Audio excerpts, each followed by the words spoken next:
Hello, my name is Andrew Bahari, and I'm a deacon at the Coptic Orthodox Church.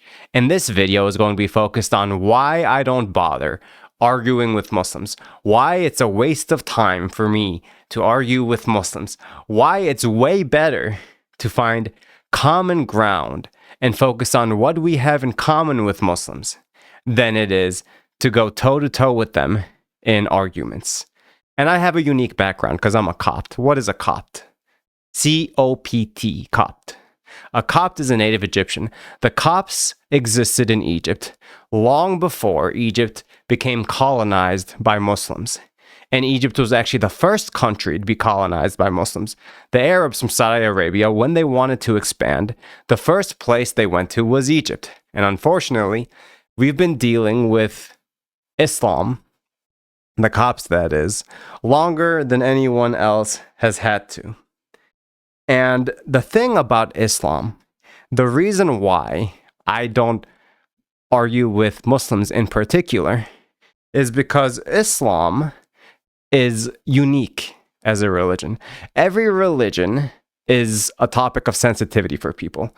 When you're arguing with religion with people, people typically do not want to feel like you're attacking their religion, because if you're attacking their religion, they feel like you're attacking them. And for all of us, for most of us, religion is a fundamental aspect of who we are, of not only what we believe, but who we associate with and the way we behave. It's very fundamental to our belief system. And so when you attack somebody's religion, there are few things that can upset someone more than doing that. And that's true for religion in general. But Islam is special. Islam is unique. How is Islam unique?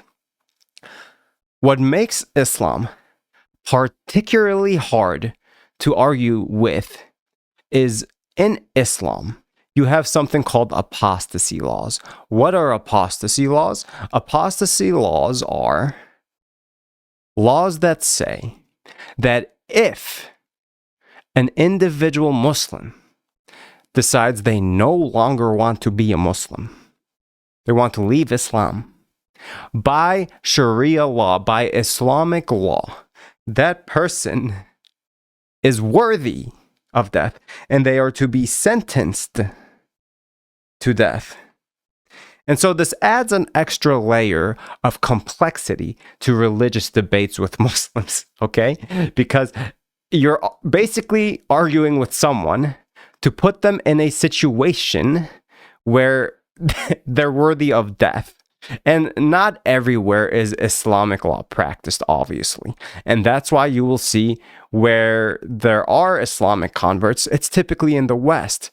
Western countries tend to have a lot of people leave Islam a lot more often than Arab countries.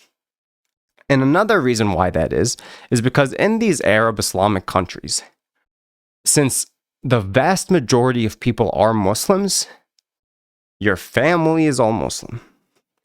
Your friends are all Muslim. Your lineage is primarily Muslim. And Islam is a very tight tribal religion. It's a political religion. It has Sharia law and ways to run a government and how we should run governments and conquest. And so it's really focused on laws and rules and who's in and who's out. And so when people leave Islam, it almost always means this is a hard word, ostracization of your family members. They ostracize you, okay? Your family members don't want to deal with you anymore. Social groups, your friends, your communities, they don't want to deal with you anymore. You become ostracized. And if you live in a Muslim country, your entire society might outcast you if you leave Islam. So there's a lot at stake for Muslims when it comes to leaving Islam. And it takes a lot of courage to do this. Again, unless you're in the West, then it becomes a little bit easier. There was a recent comment on one of my videos. This is the comment that actually spurred me to make this video. And the comment was something like, Islam is so logical. It's the obvious religion. It's so logical. Just ask ChatGPT. Just reference ChatGPT as proof, he says. And so you can kind of see the sort of cognitive dissonance going on here. And since this is the case, harsh debates, they don't really lead to any positive outcomes, typically, in general. Even if you're arguing with an atheist, you're arguing with a Hindu, in general, arguing with someone about religion tends to put them on the defensive, tends to make them feel attacked. This makes them kind of feel walled off. This attacks their ego.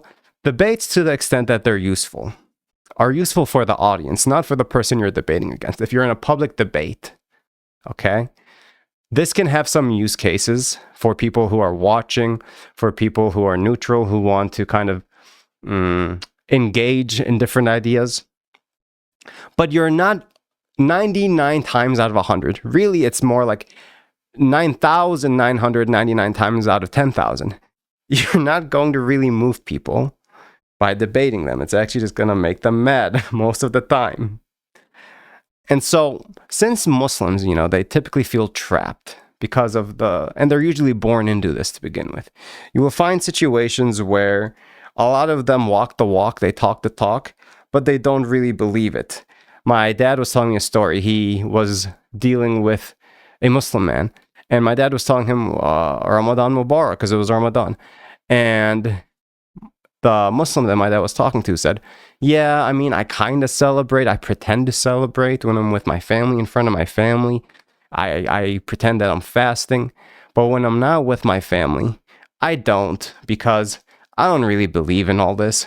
And when the stakes for leaving are so high, this is the sort of behavior that becomes incentivized. In Islam, lots of Islamic scholars will say that it is inappropriate to question Islam. If you're a Muslim, it's inappropriate to really probe. Some of the scholars say things like this. There was a recent video with Sneeko. Sneeko is a recent convert to Islam, if you don't know who Sneeko is.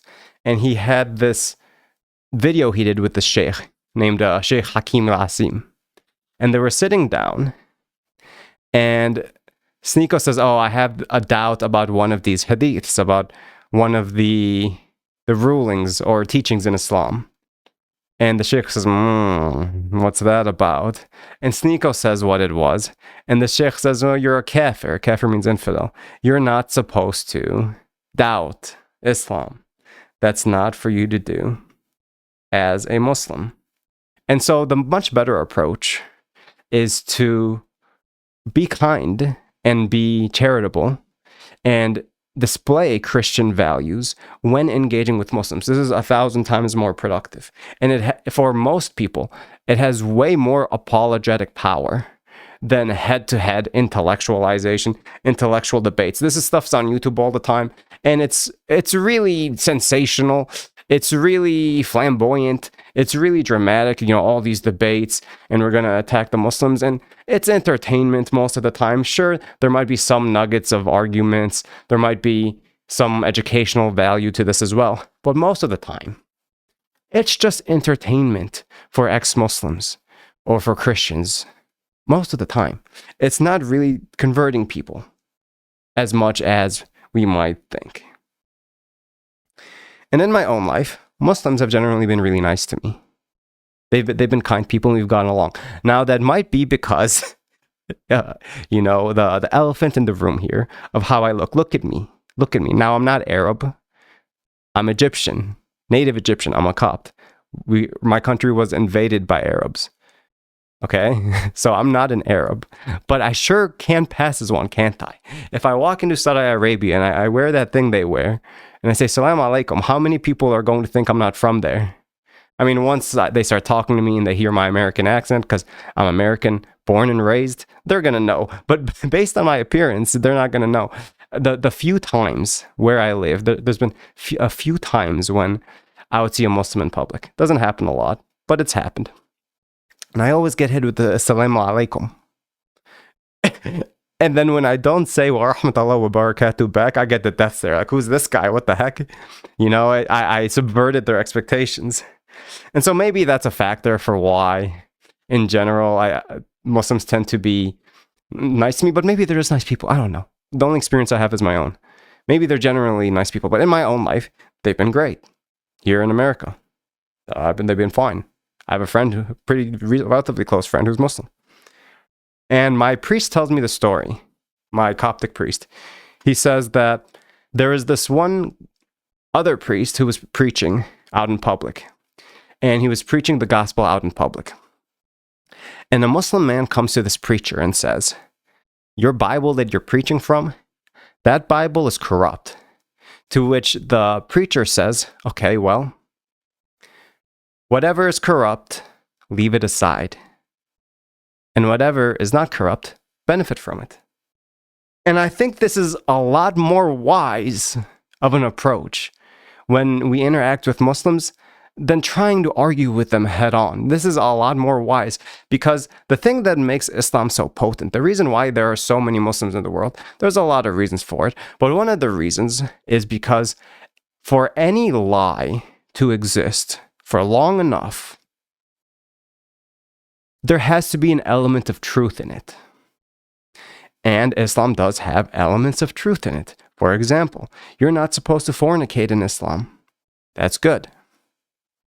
They believe in one God. That's good. Okay? There's a lot of moral things which Islam has that are good. And it's these good things, that Venn diagram, that stuff we have in common, that can often lead as a bridge. Now, if you combine that with demonstrating Christian love, Christian hope, Christian conduct with them, it's much more powerful than saying, your religion is this and your religion is that. They're going to appeal to ChatGPT sometimes. There's no point. It's a waste of time. If I had hair, it would make me pull my metaphorical hair. There's no reason to do it.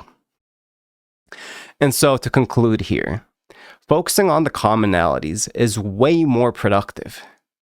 Way more productive. And it creates much better relationships than focusing on the things that we have different.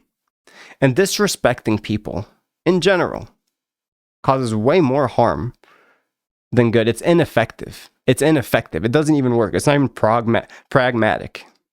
And some people might say to me, since you're a Copt and your country was colonized by Muslims, some people will say, you're bowing down to your masters. I'm American. I was born and raised in America. I'm not bowing down to my masters. I'm not an Islamic state for me to be scared about this. The reason I'm saying this is because I know it's effective, a lot more effective, to be kind, to be respectful, to be charitable, and to be loving than it is to be aggressive and disrespectful and rude to them.